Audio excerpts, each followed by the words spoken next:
चुनावी सफर में सबसे ज्यादा सुर्खियां में छाया पश्चिम बंगाल, जहां कभी ममता बनर्जी की राजनीति ने सुर्खियां बटोरी तो कभी चुनावी सफर के दौरान हुई हिंसा चर्चाओं में रही।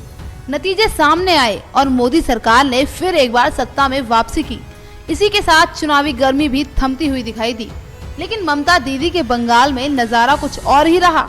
अमित शाह की रैली में हुई हिंसा तो आपको याद ही होगी, जब टीएमसी कार्यकर्ताओं ने रैली के दौरान अमित शाह और बीजेपी कार्यकर्ताओं पर पत्थरों और डंडों से हमला कर दिया था, जिसके बाद से बंगाल में बवाल का सिलसिला जारी है।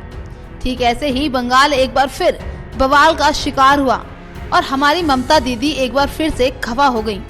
और उनके खफा होने की वजह थी भगवान श्री राम के नाम का नारा, जिसको लेकर जबरदस्त हंगामा चला।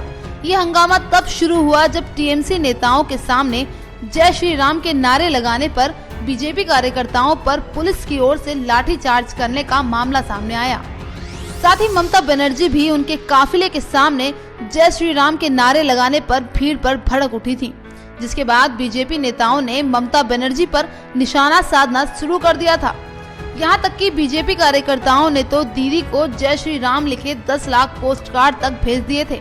वहीं बनारस के संतों ने भी ममता बनर्जी को रामचरितमानस तक भेजी थी। वहीं पश्चिम बंगाल की मुख्यमंत्री और टीएमसी की मुखिया ममता बनर्जी एक बार फिर से सुर्खियों में छा गई हैं। ममता बनर्जी और बीजेपी के बीच चुनावी नतीजों से पहले चली आ रही तल्खी अब और भी बढ़ती जा रही है।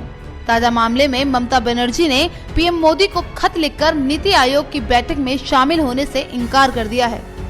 जी हाँ, ये बैठक इसी महीने की 15 तारीख को होने वाली थी, लेकिन ममता बनर्जी अब इस बैठक में शामिल नहीं होंगी।